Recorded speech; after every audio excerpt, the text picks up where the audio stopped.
नाज़रीन breaking news अवां सां शेयर कंदासीं। नेब जे रोहिड़ी वेझो कार्रवाई।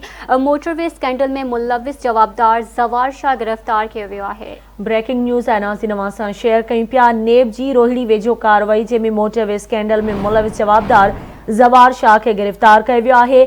नेब मटियारी जे अॻूणे DC अदनान रशीद जे फ्रंट पेन ज़वार शाह के गिरफ़्तार करे अदालत में पेश कयो वेंदो। अदालत ज़वार शाह के राहदारी रिमांड ते नेब हवाले कयो। जवाबदार के कराची जी अदालत में पेश कयो वेंदो। ज़वार शाह के मटियारी जे अॻूणे DC ऐं AC मंसूर अब्बासी जो वेझो साथी हुजण ते जांच में शामिल कयो वियो आहे। ब्रेकिंग न्यूज़ आहे अवां सां शेयर कयूं पिया। नेब रोहिड़ी वेझो कार्रवाई करे मोटरवे स्कैंडल में मुलविस जवाबदार ज़वार शाह के गिरफ़्तार करे वरितो आहे। नेब मटियारी जे अॻूणे DC अदनान रशीद जे फ्रंट मैन ज़वार शाह के गिरफ़्तार करे अदालत में पेश कयो। एक भेरो ॿीहर अवां खे ब्रेकिंग न्यूज़ ॾेई रहिया आहियूं। नेब जी रोहिड़ी वेझो कार्रवाई। मोटरवे स्कैंडल में मुलविस जवाबदार ज़वार शाह गिरफ़्तार कियो वियो आहे। उन हवाले सां वधीक तफ़सील मालूम कंदासीं आवाज़ न्यूज़ जे रिपोर्टर मोरड़ो महर खां। जी मोरड़ो महर, वधीक कहिड़ा तफ़सील आहिनि?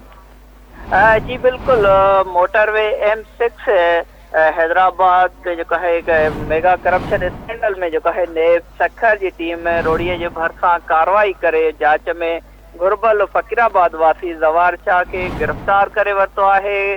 ज़वार शाह के गिरफ़्तार करण खां पोइ नेब जे तरफ़ां एसाब अदालत सखर जे जज फरीद अनवर काज़ीअ जे अदालत में पेश कियो वियो, जिते नेब जे तरफ़ां इहा दरख़्वास्त ॾिनी वई त ज़वार शाह कराची नेब खे घुरबल आहे उते अदालत में पेश करणो आहे। उन लाइ 2 ॾींहंनि जो राहदारी रिमांड जेको आहे उहो ॾिनो वञे। अदालत नेब जी दरख़्वास्त मंज़ूर कंदे ज़वार शाह खे 2 ॾींहंनि जे राहदारी रिमांड ते नेब हवाले कियो वियो आहे। ज़रियनि जो चवणु आहे त नेब जे तरफ़ां DC मटियारी अदनान रशीद AC मंसूर अब्बासीअ जो ही जेको गिरफ़्तार थियल आहे ज़वार शाह उहो वेझो माण्हू आहे। उन जांच में जेको आहे नेब खे घुरबल हो, उन तां नेब कार्रवाई करे ज़वार शाह खे गिरफ़्तार करे।